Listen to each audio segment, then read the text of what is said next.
There's a photograph that doesn't exist in any public archive. It was taken somewhere in China in 1952, showing a young American agent moments before his capture.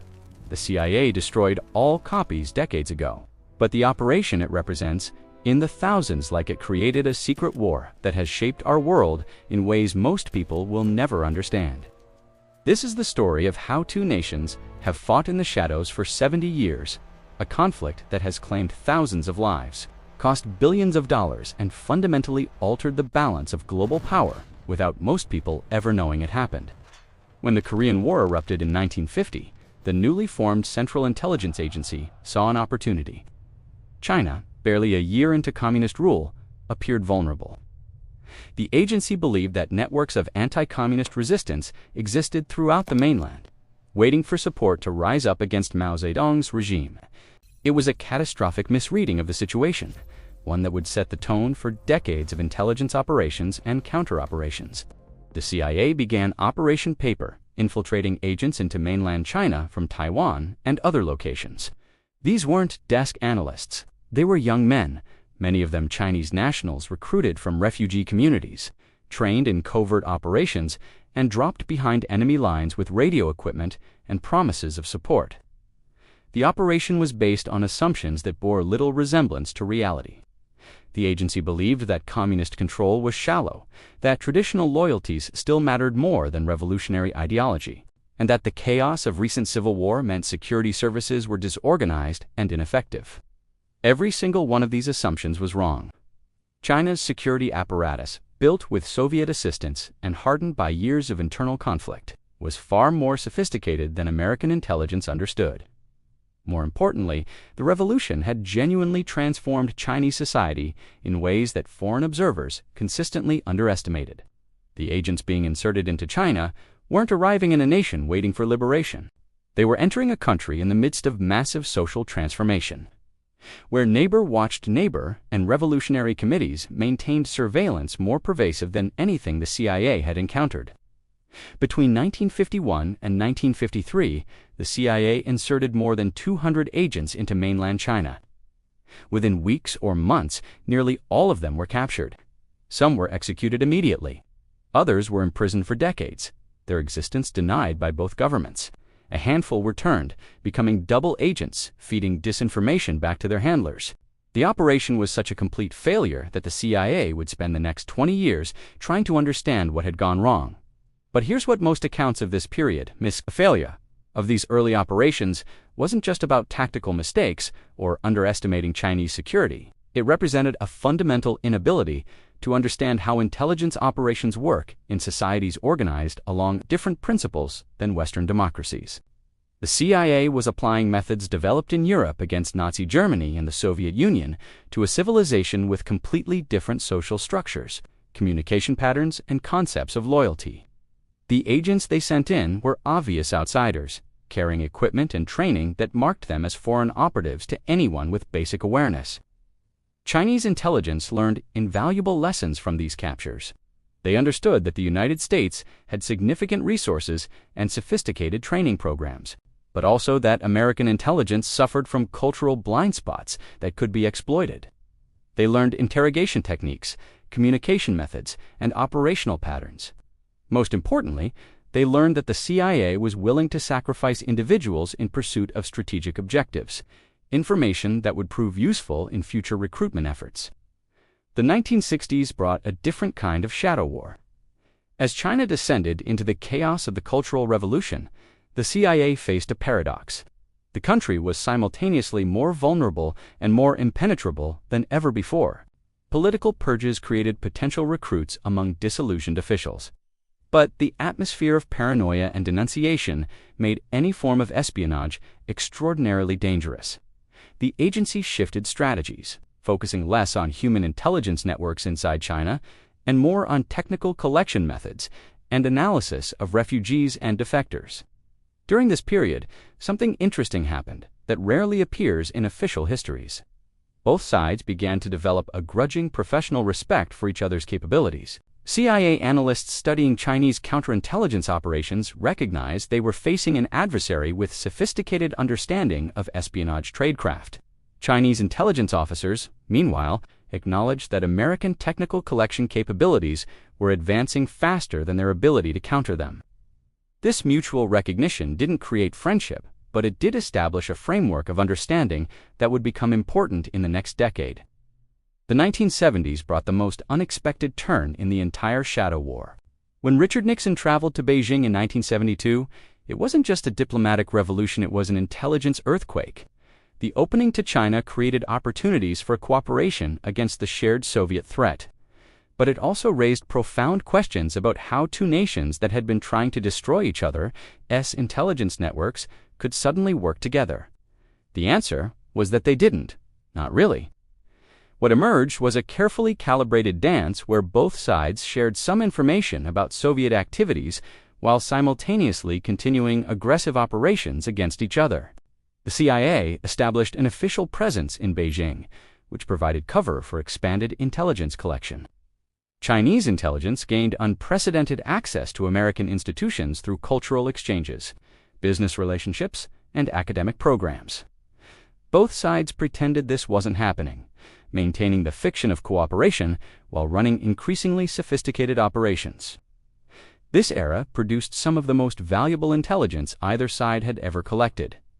But it also created confusion that persists today. American policymakers began to believe that engagement would inevitably lead to Chinese democratization and reduced intelligence threats.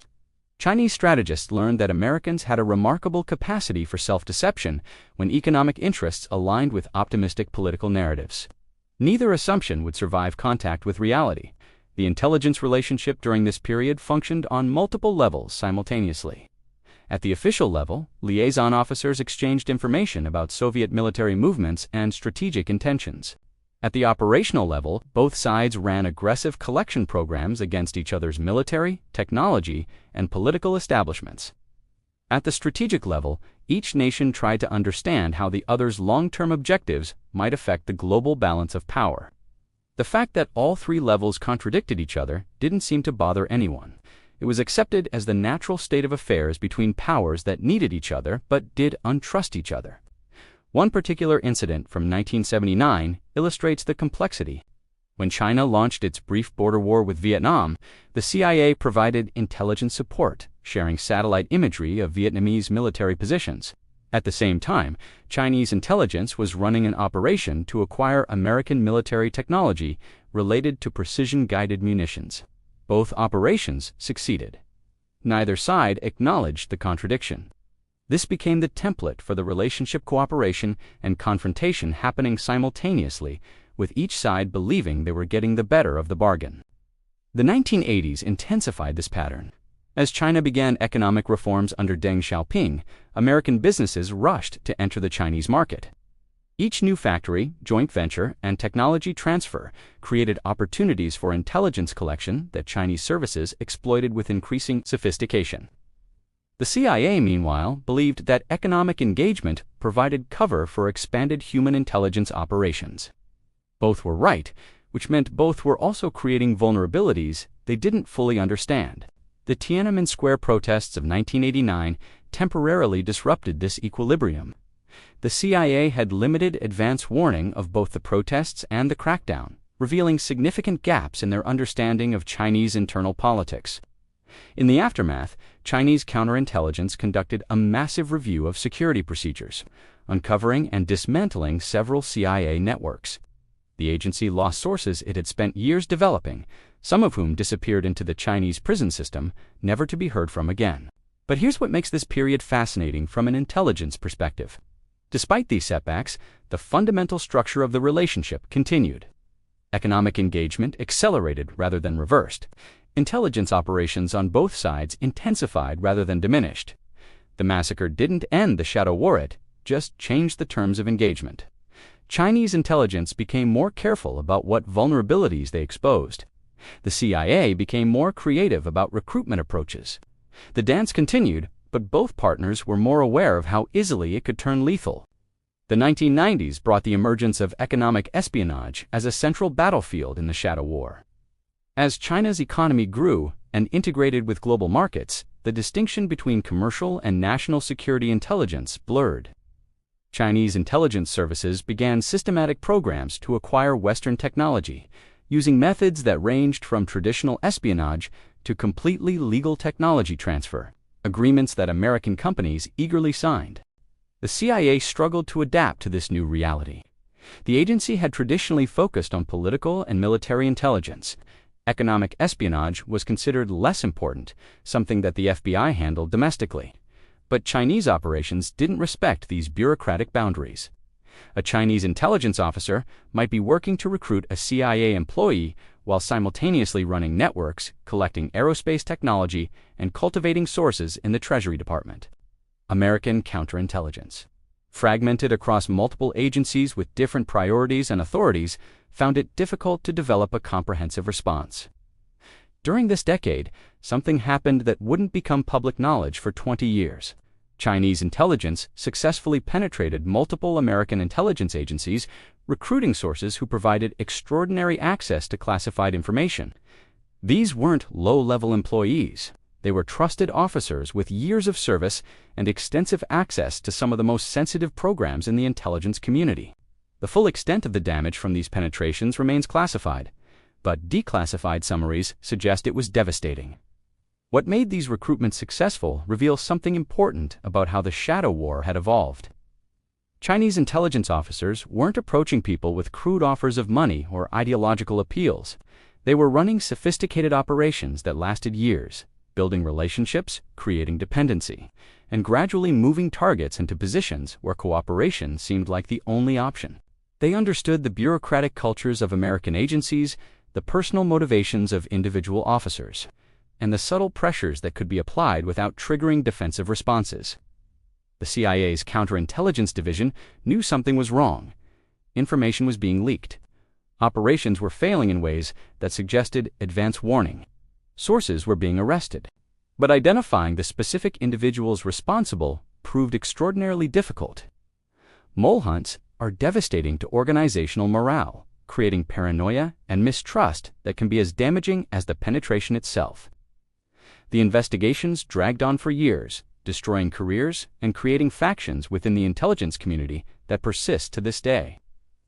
When arrests finally came in the early 2000s, they revealed a disturbing pattern. The individuals recruited by Chinese intelligence weren't ideological converts or disgruntled employees seeking revenge. They were often people who had gotten into financial difficulties or who had been compromised during overseas travel, or who had developed relationships with intelligence officers they initially believed were legitimate business, contacts, or academic collaborators. The sophistication of the recruitment operations suggested planning and patience that American intelligence found difficult to counter. The September 11th attacks temporarily shifted American intelligence priorities away from China and toward counterterrorism. Chinese intelligence recognized this as an opportunity. While American resources focused on the Middle East and South Asia, Chinese operations in the United States and among American allies intensified. Technology acquisition programs expanded. Recruitment operations accelerated. By the time American attention returned to great power competition in the late 2000s, Chinese intelligence had built networks and capabilities that would have been unthinkable a decade earlier. This brings us to what happened between 2010 and 2012. Events that represent either the greatest intelligence disaster in CIA history or the most brilliantly executed counterintelligence operation ever conducted by Chinese services. The truth probably involves elements of both. Beginning in late 2010, CIA sources in China began disappearing, not just failing to make scheduled meetings or going silent, temporarily actually disappearing. Some were arrested openly, others simply vanished, with their families unable to get information about their whereabouts. Within months, the agency's human intelligence network in China had been effectively destroyed. Dozens of sources, some of whom had been providing information for years, were gone. The initial assumption was that there had been a security breach, either human or technical. The CIA launched an intensive investigation, reviewing every aspect of its China operations.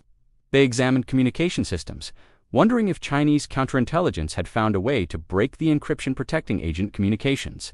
They conducted polygraph examinations of officers who had access to information about China operations. They looked for patterns in how sources were being identified and arrested. What they found was terrifying in its implications. There appeared to be multiple problems happening simultaneously. A former CIA officer had been providing information to Chinese intelligence about agency operations, including details about sources and methods. But this betrayal alone couldn't explain all the losses. There were also indications that Chinese intelligence had found vulnerabilities in the communication systems the CIA used to contact sources, allowing them to identify agents even without specific intelligence about their identities. The Chinese government executed at least a dozen people identified as American spies during this period. Others received long prison sentences. The CIA was forced to withdraw officers from China and suspend most human intelligence collection operations. The agency's ability to understand what was happening inside the Chinese government and military establishment was reduced to levels not seen since the 1950s. It was a devastating blow, made worse by the knowledge that rebuilding these networks would take decades if it was even possible. But here's what most public accounts of these events miss. The destruction of the CIA's China networks wasn't just about catching spies. It was part of a broader Chinese strategy to reshape the intelligence balance between the two countries. Chinese leadership had decided that the risks of American penetration were unacceptable as China's global ambitions expanded.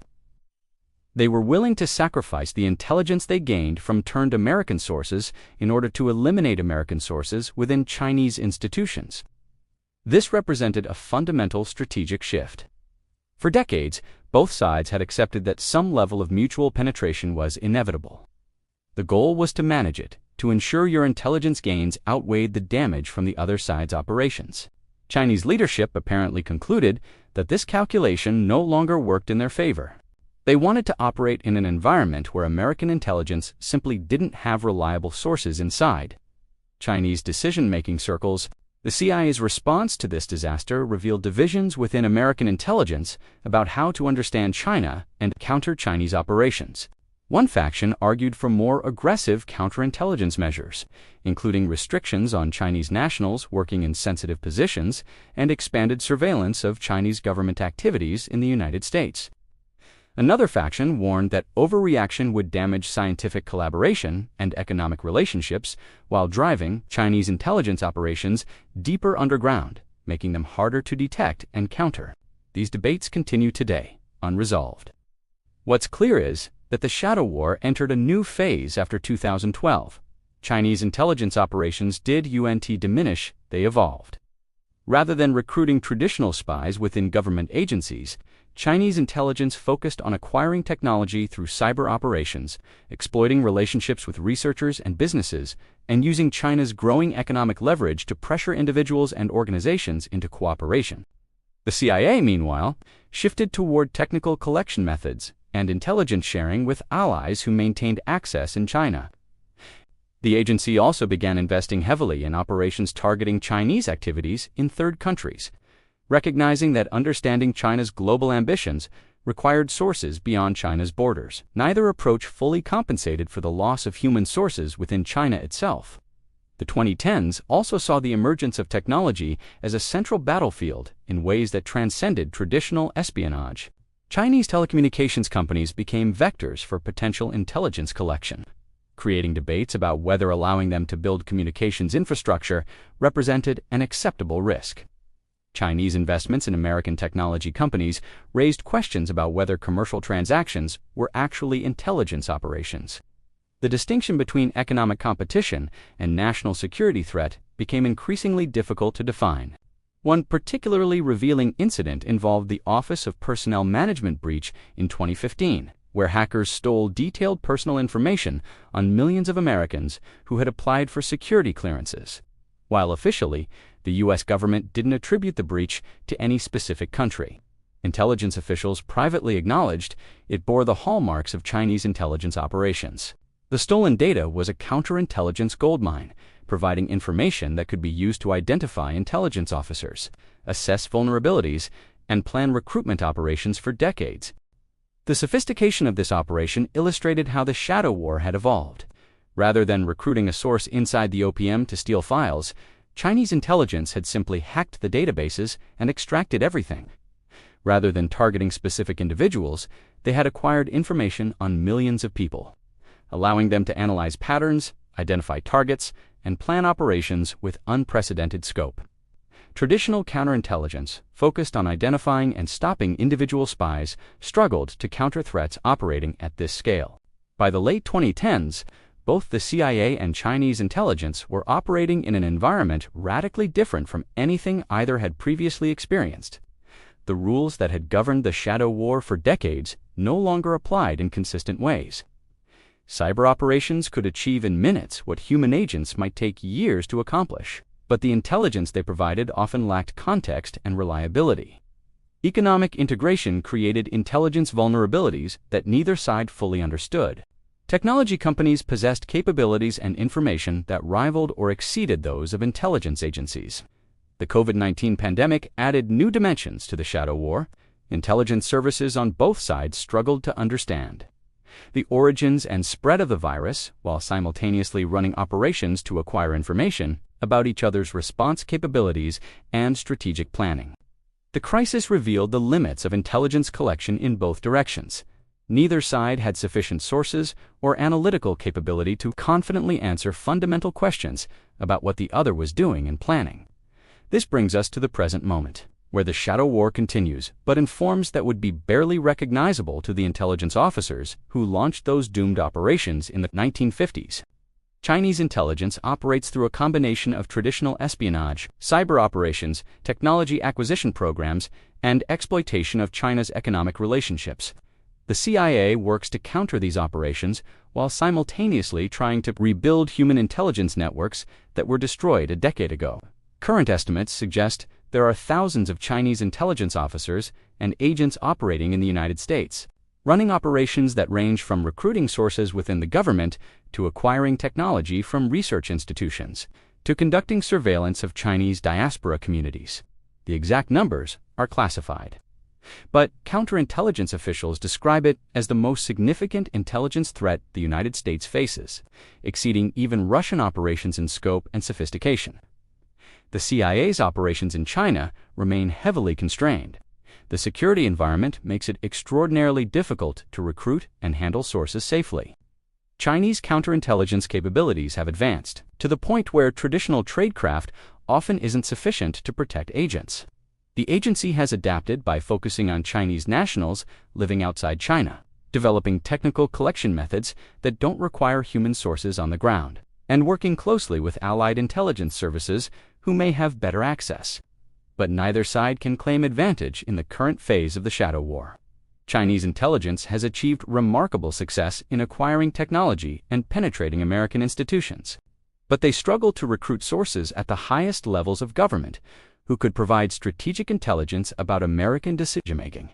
The CIA has developed sophisticated technical capabilities and maintains strong counterintelligence partnerships, but faces fundamental limitations in understanding what's happening inside Chinese leadership circles.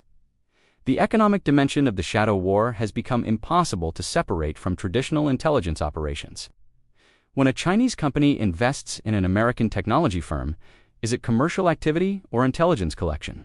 When an American fund manager analyzes Chinese economic data, are they conducting business research or intelligence analysis? The lines have blurred to the point where the distinction often doesn't matter. Perhaps most significantly, both sides have come to recognize that the shadow war isn't something that will end with victory or defeat. It's a permanent condition of the relationship between two great powers with fundamentally different political systems and competing visions of global order. Intelligence operations will continue indefinitely, evolving as technology and geopolitics change, but never reaching a final resolution. What lessons can be drawn from 70 years of shadow war between the CIA and Chinese intelligence? The first is that cultural understanding matters more than technical capabilities. The early CIA operations failed, not because of inadequate training or resources, but because of fundamental misunderstandings about Chinese society and politics. This remains true today. The side that better understands the other's decision-making processes, social structures, and strategic culture has significant advantages. The second lesson is that intelligence operations have unintended consequences that can last for generations. The CIA's failed operations in the 1950s created Chinese intelligence capabilities and attitudes that shaped the relationship for decades.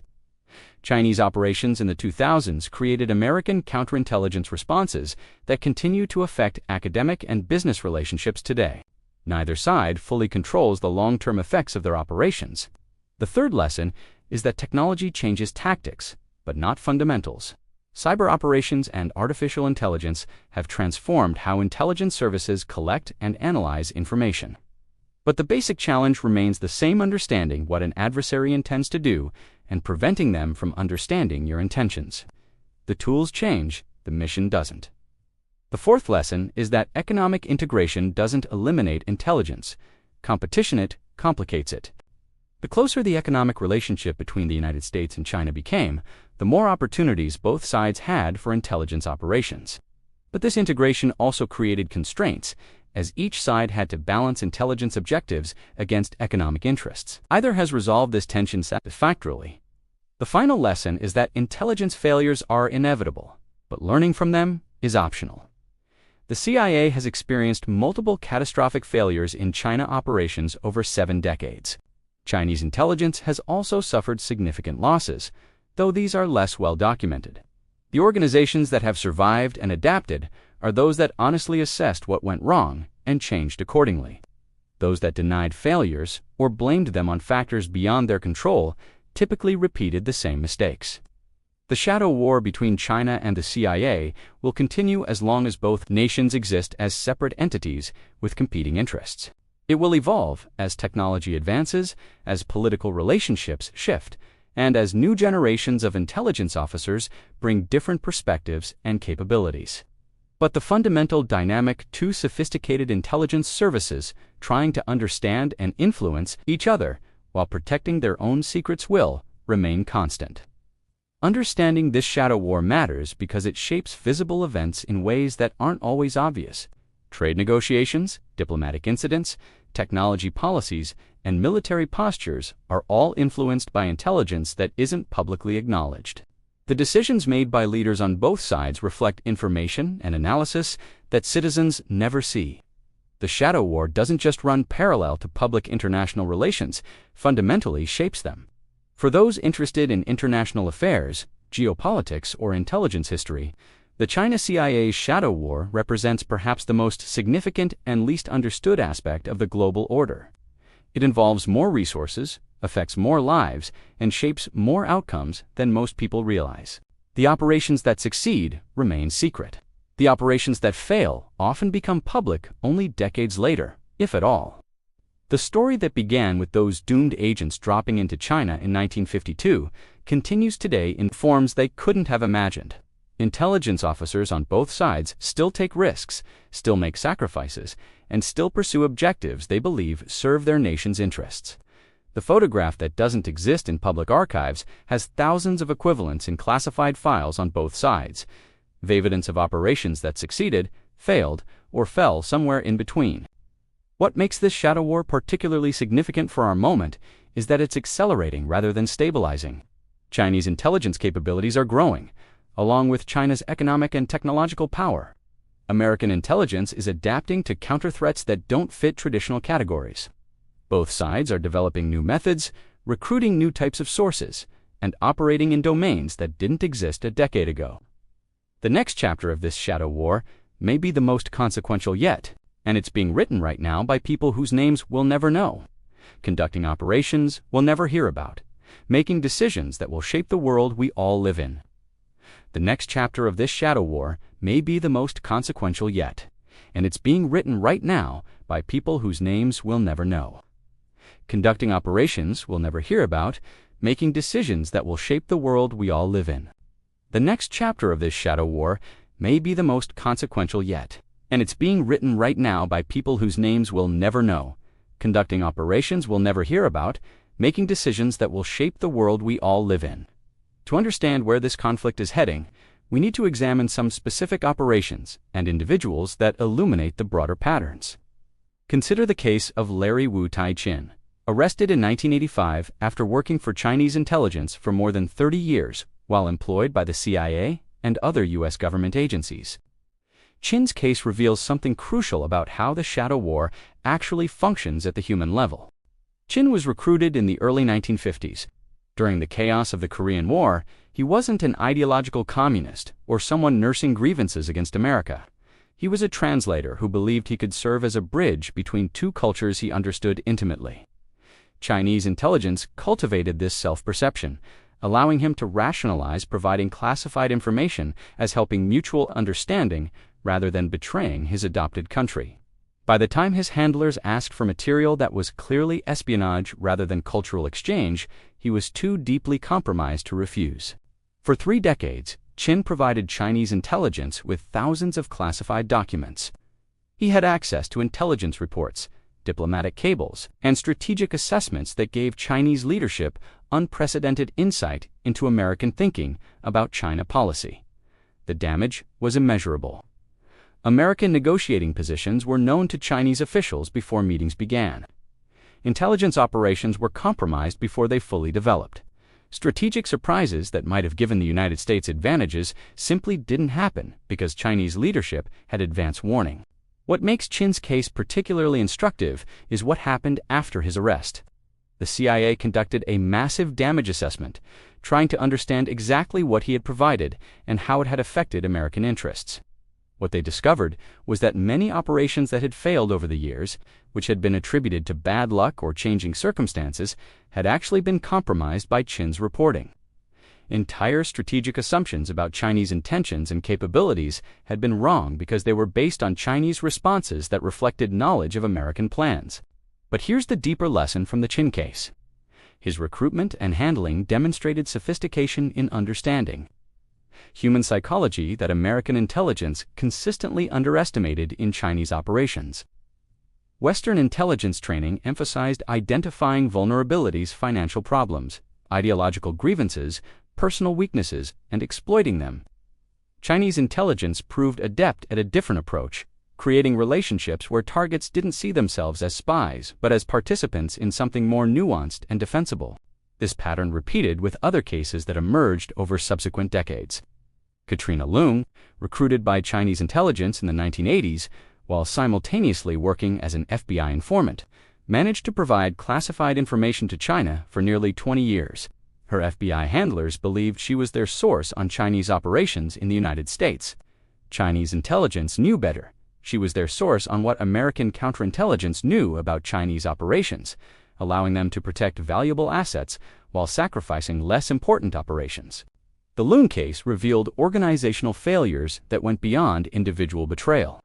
The FBI's counterintelligence division had become so confident in their ability to run Chinese sources that they missed obvious warning signs that Leung was actually a double agent. She had relationships with her FBI handlers that violated every protocol for source management. She had access to information far beyond what an informant should have seen. She was providing intelligence that consistently supported narratives Chinese intelligence wanted the FBI to believe. When the truth emerged in 2003, it triggered a comprehensive review of FBI counterintelligence operations. What investigators found was disturbing. Chinese intelligence had systematically studied FBI procedures, identified vulnerabilities in how the Bureau managed sources, and exploited those weaknesses across multiple operations. Leung wasn't an isolated case. She was part of a pattern where Chinese intelligence had essentially turned American counterintelligence operations against themselves.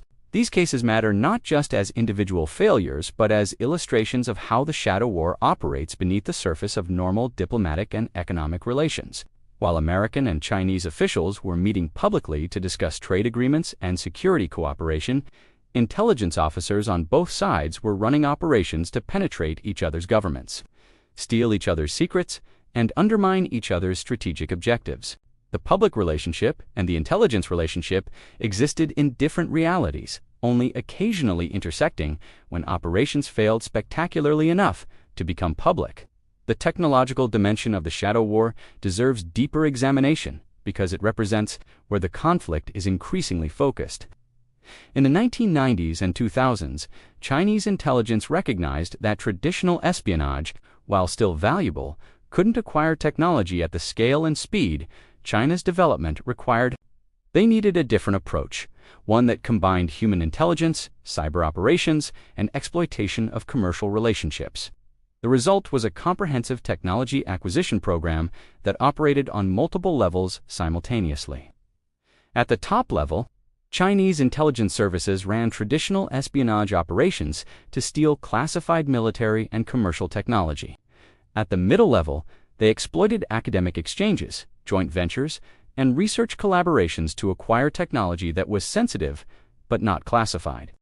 At the bottom level, they simply purchased technology that was commercially available, analyzing and reverse engineering it to understand underlying principles and capabilities.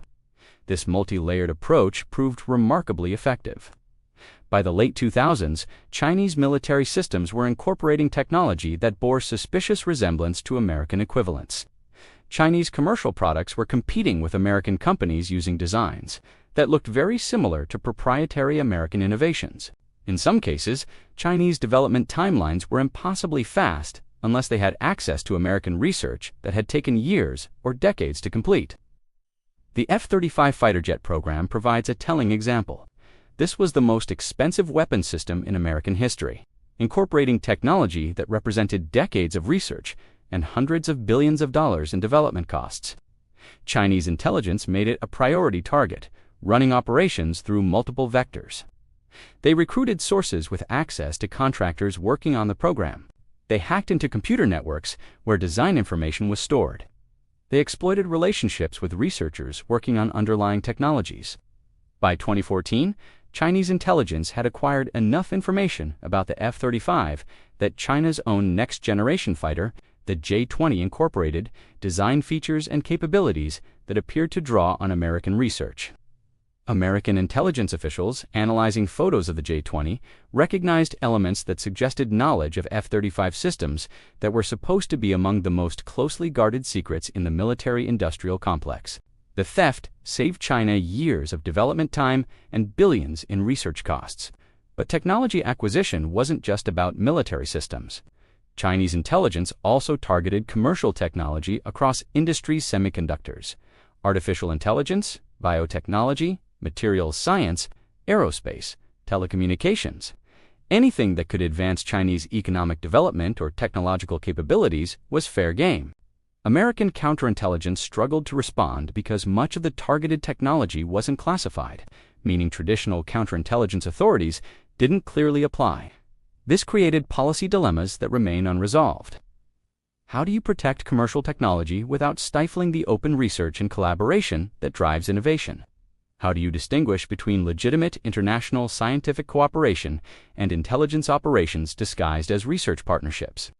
How do you enforce restrictions on technology transfer without damaging economic relationships that both countries benefit from? American policymakers have debated these questions for years without reaching consensus.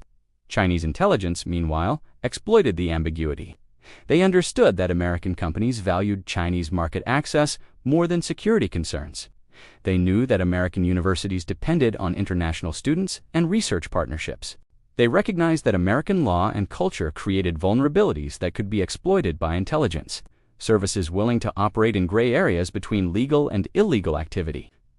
One particularly effective approach involved what intelligence analysts call 1,000 grains of sand. Rather than running a single large operation to steal specific technology, Chinese intelligence would run dozens or hundreds of smaller operations, each acquiring pieces of information that individually seemed insignificant. When analyzed together, these fragments provided comprehensive understanding of technologies and capabilities that American companies and government agencies believed were protected. The scale of these operations was staggering. FBI counterintelligence officials estimated that by the 2010s, Chinese intelligence was running thousands of active operations in the United States focused on technology acquisition. Not all of these were successful, but the success rate didn't need to be high when the volume was so large. Even if only 10% of operations succeeded, that still represented hundreds of successful technology thefts per year. The CIA's response evolved as the threat became clearer. The agency established dedicated programs to counter Chinese technology acquisition operations. Working closely with the FBI and other counterintelligence organizations, they ran operations to identify Chinese intelligence officers operating under various covers. They worked with friendly intelligence services to track Chinese operations globally.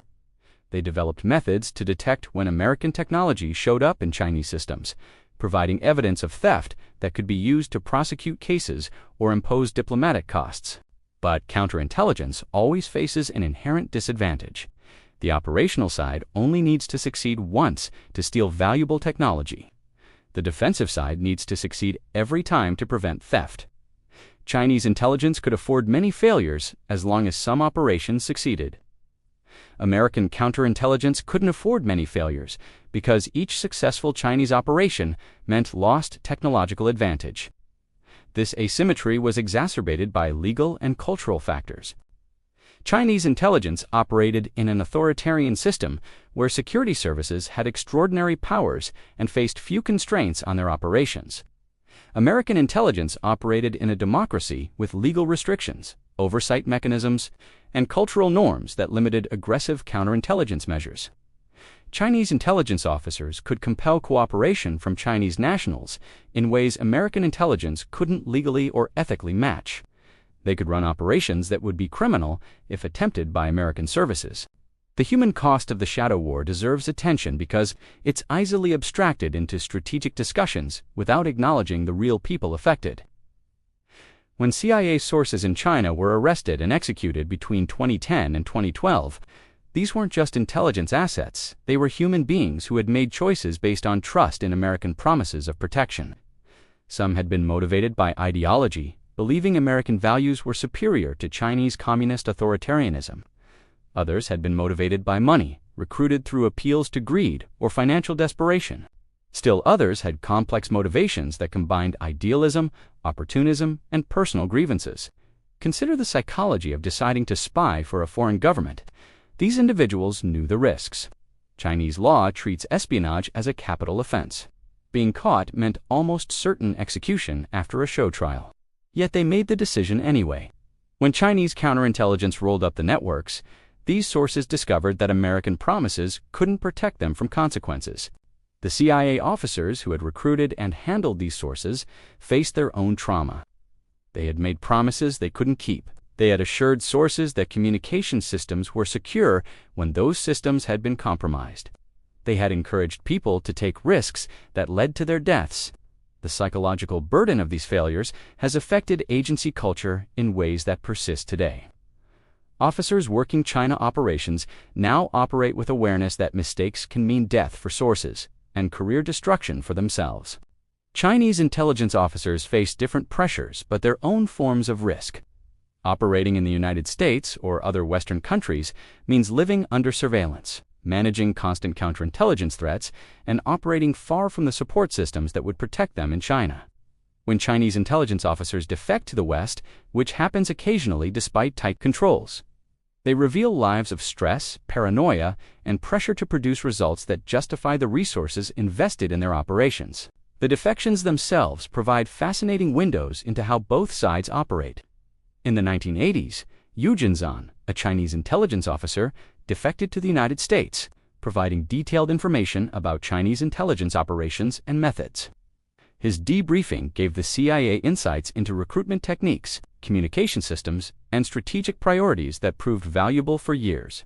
But it also revealed something unexpected. Chinese intelligence was as concerned about CIA penetrations of their services as American intelligence was about Chinese penetrations.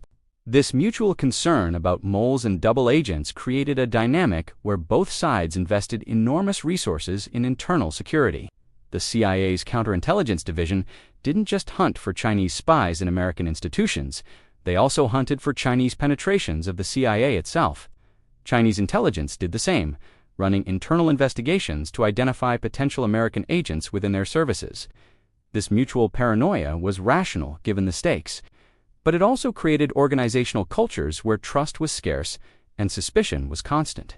The evolution of communication technology fundamentally changed how intelligence operations work in the shadow war.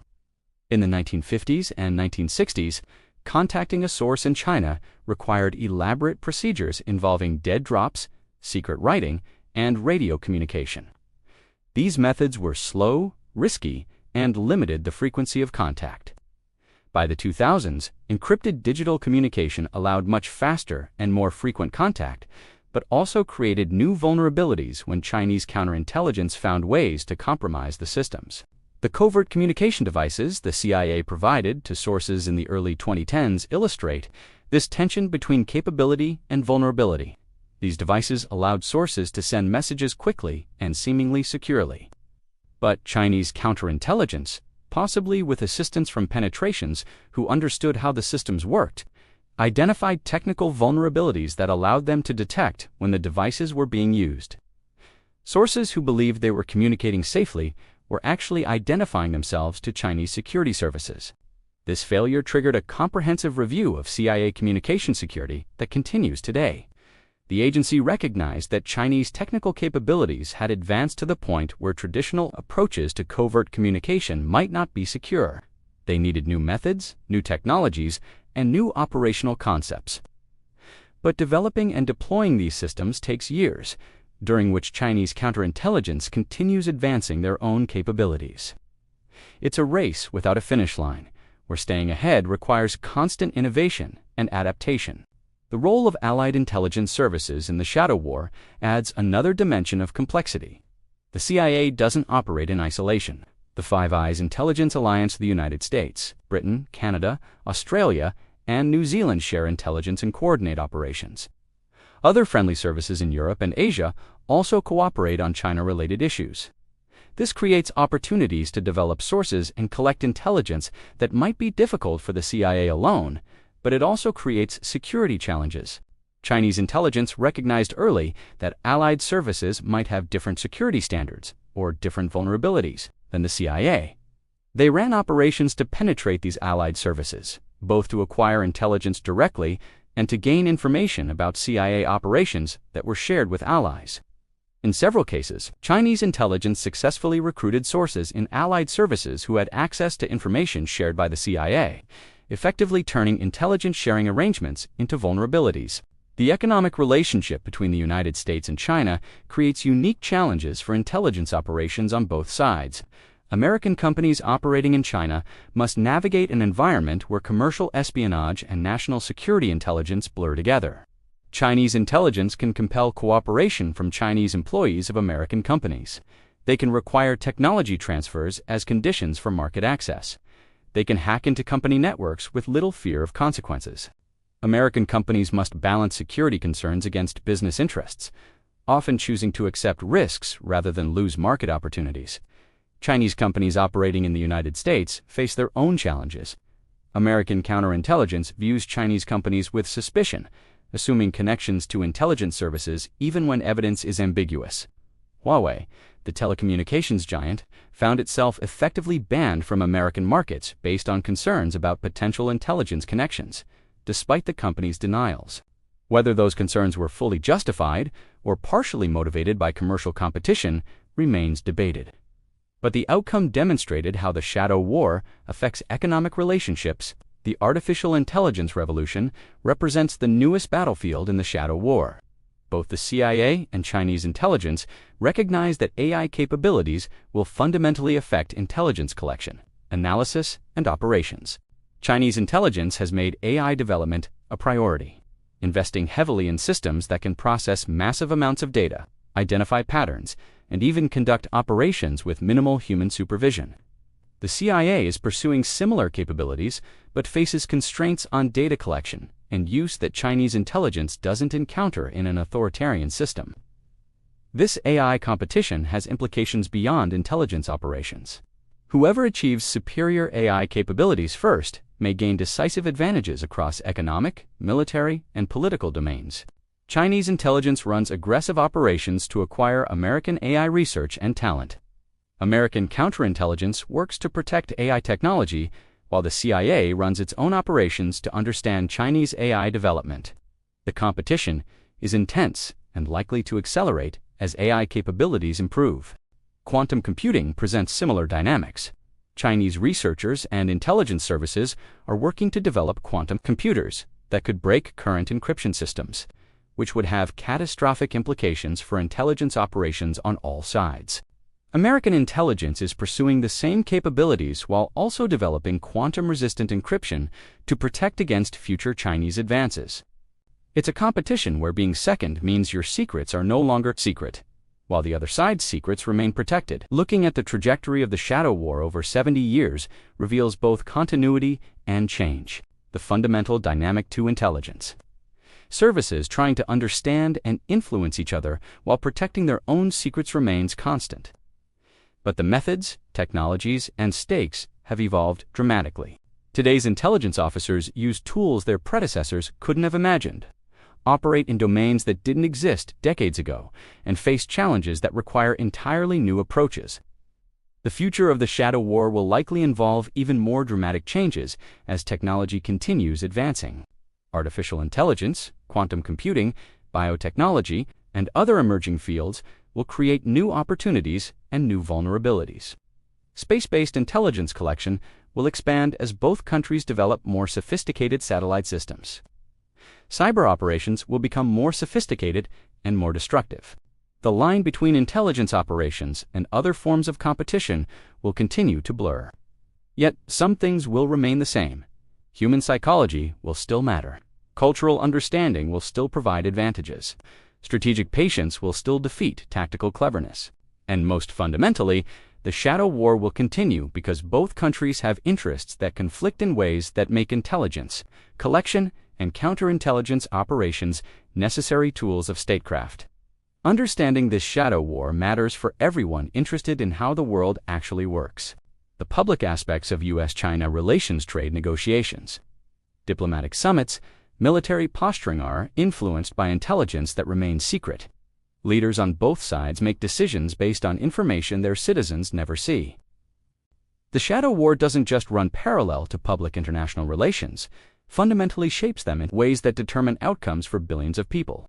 The photograph that doesn't exist in any public archive, showing that doomed American agent moments before capture in 1952, has modern equivalents in classified files on both sides. Intelligence officers still take risks. Sources still make sacrifices. Operations still succeed and fail. The Shadow War that began in the ruins of Civil War China continues today, informs those early participants could never have imagined, and it will continue tomorrow, adapting to new technologies and new challenges fought by people whose names we'll never know. Determining outcomes we'll only understand decades later, if we ever understand them at all.